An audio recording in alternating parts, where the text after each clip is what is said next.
Ciao a tutti, siamo a un nuovo episodio di Espetador Nomada in compagnia di Carla Crosio, un'artista italiana che ormai ha una lunga esperienza nel mondo della scultura e oggi c'ha il piacere di raccontarci la sua esperienza e di presentarsi. Siamo a Vercelli oggi. Come mai sei arrivata fino all'Accademia di Frosinone per insegnare? Io sono nata in accademia, poi ho cominciato tutta una serie di percorsi, tra i quali ovviamente anche l'insegnamento, parte e gioia del mio essere nell'arte.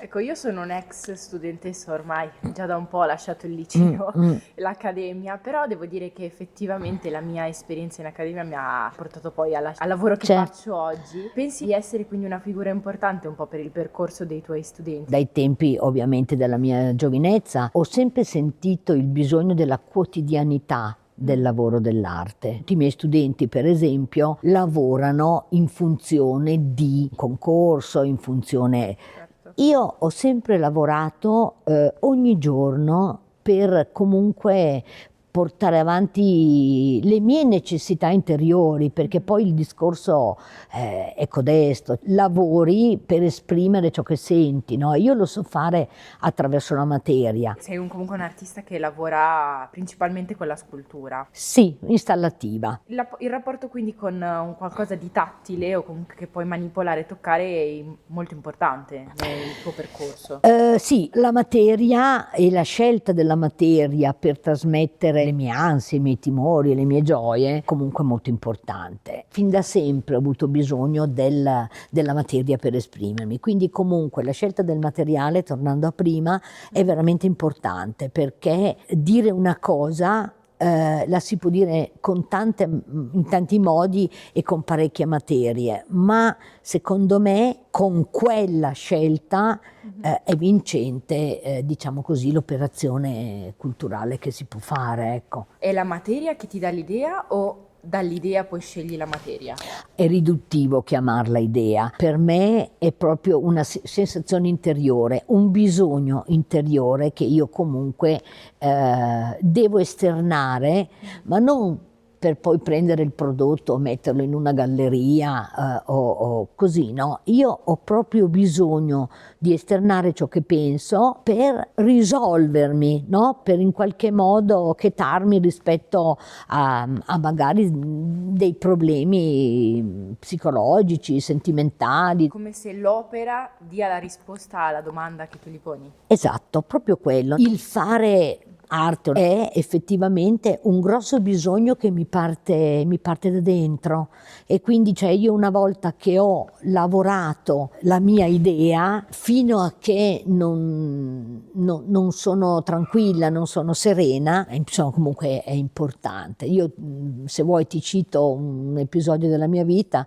è mancata la mia mamma, alla fine dovevo comunque elaborare il lutto, no? Molti lo elaborano in modo così. Io mi sono messa a lavorare, ricordando Marina Abramovic, mi sono messa a lavorare ossa e fare un grosso rosario fatto di ossa di mucca legate insieme.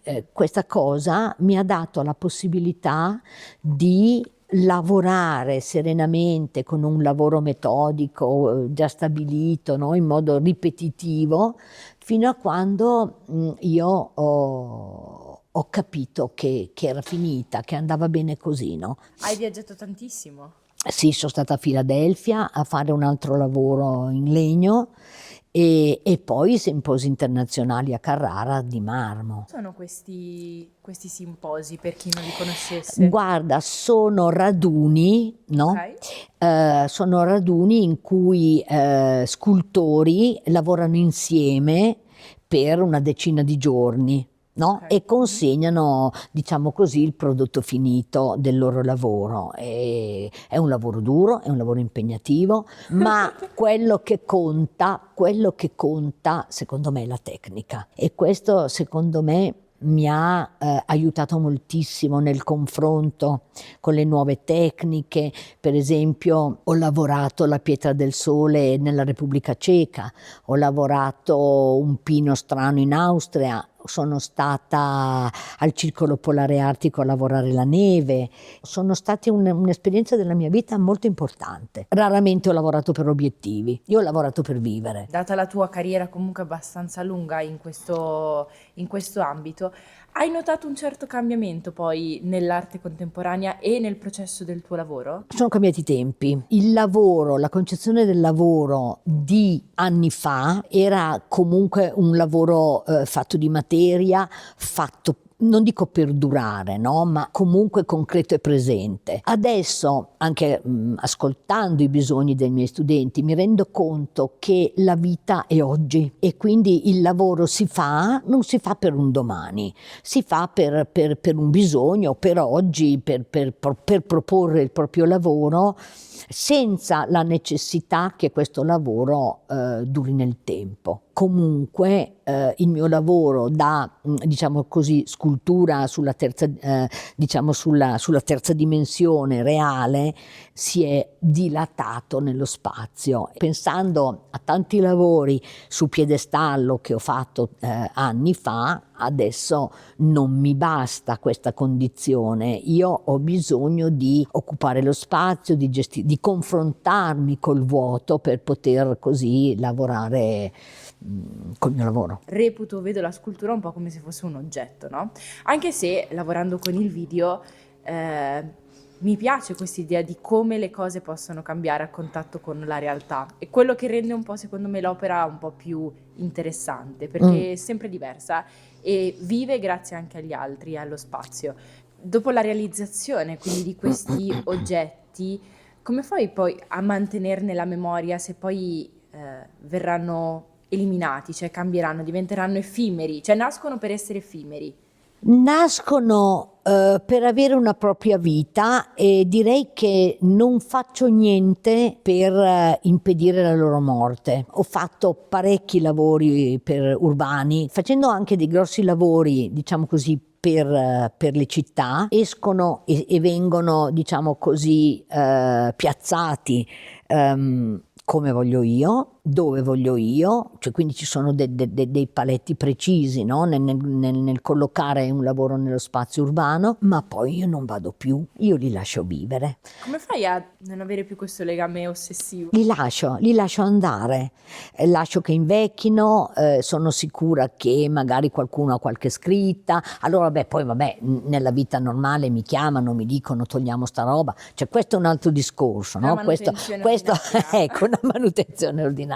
Però sicuramente se io sono certa che con quel lavoro ho, diciamo così, esaurito tutte le mie domande, le mie incertezze, i miei sentimenti, e sono tutti lì dentro e adesso è davvero autonomo e quindi lontano da me, lui ha diritto a una vita tutta sua e vada. Spesso i tuoi lavori sono, come dicevi anche prima, no? Una sorta di modo per superare delle fasi della tua vita. Non hai paura che la gente possa, attraverso questi lavori, vedere troppo te? Io ho avuto il cancro. Ho avuto il cancro al seno, spero che tutto proceda bene. Questo, se non ti ammazzi in qualche altra scala. Ecco appunto, questo io non te lo posso garantire, ecco, che il mio lavoro sia stato comunque salvifico, però attraverso quel lavoro io sono rinata e io ho superato questo grosso problema, perché io per un bel po' di tempo ho lavorato questi globuli di marmo inventandomi la forma del mio cancro e comunque allontanandola da me tutte le volte che questi globuli diventavano un cancro da lasciare. Ne ho fatto una bellissima sequenza di mostre, di cose, di interventi in gallerie o comunque anche in spazi pubblici, lavorando proprio e presentando questa installazione. E la relazione, quindi, come mi hai detto anche prima, con gli altri artisti è fondamentale per le tue opere. Sì. Poi siamo abbelliti da questo sole in sì, questo momento. In questo momento il mio studio brilla. Brilliamo. Vorresti parlarci magari di un rapporto particolare che iniziato tanto tempo fa, ma che ti stai portando anche avanti e che quindi ti permette di continuare a creare queste opere in collaborazione? Indubbiamente ti parlo di Studio 10, no for profit City Gallery VC, che è un centro per l'arte contemporanea che ha ormai 55 anni di vita no profit. È una cosa strepitosa che mi è successa, che ho coltivato, perché io appena uscita dall'accademia feci la mia prima mostra titolata L'amore a Studio 10, che era comunque una galleria fondata da ragazzi illuminati, da ragazzi che sapevano insomma capire cos'era l'arte contemporanea nascente allora, e quindi io mi sono trovata, senza rendermene conto, l'eredità, no? di questo manipolo di ragazzi che aveva fondato, credendoci molto, Studio 10, nel senso di uno studio che era aperto a 10 forme d'arte, no? che va dalla pittura, dalla scultura, dal cinema. La mission statutaria è sempre stata quella dell'arte, diciamo così, giovane, dell'aiuto all'arte giovane, assolutamente no profit e gratuita. E quindi noi ci siamo sempre un po' autotassati, un po' abbiamo avuto qualche giunta comunale illuminata che ci ha dato possibilità, no? Con qualche soldo di migliorarci, e abbiamo continuato questa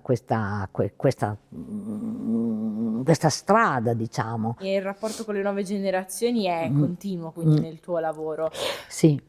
Come pensi che ad esempio gli artisti di oggi, o comunque quelli che stanno nascendo adesso, un po' che stanno mettendo i loro primi passi, si dovrebbero muovere? Che consigli vorresti dare? Penso che il dovere di ogni docente sia quello di capire singolarmente le menti dei propri studenti ed aiutarli in quel frangente. Se vuoi, un artista contemporaneo dovrebbe avere il dovere di aggiungere un piccolo tassello al quadro incredibile storico dell'arte contemporanea, dell'arte in generale. Quindi la contemporaneità è sapere cosa è successo prima, aggiungere questo piccolo tassello e tramandarlo poi nelle nuove generazioni. Allora questo è un fiume, no? che va verso cosa non si sa. Molti studenti arrivano presentandosi come artisti, e questo secondo me è la cosa più deleteria che un giovane possa pensare. Cioè io faccio l'accademia, quindi sono un artista. No, assolutamente no. Tu fai l'accademia per imparare, per sperimentare e per in un domani mettere a frutto gli insegnamenti, che sono, metti pure accademici, però nelle accademie al giorno d'oggi si fa dell'ottima arte contemporanea. Sono praticamente 2 o 3 anni in cui chiedo proprio di fare dei lavori di gruppo, per esempio, delle grosse installazioni che in un modo o nell'altro, lavorando insieme, possono dare una visione strepitosa di un lavoro corale comune condiviso. Ti ringrazio molto. Grazie a voi di cuore. Per aver parlato con noi, e nulla, invito tutti quanti quelli che ci stanno seguendo ad ascoltarci, a sentire un po' la storia, quindi chiamiamola storia. Una di tante storie. Una di tante storie di Carla. Seguiteci sul canale e ci vediamo al prossimo episodio.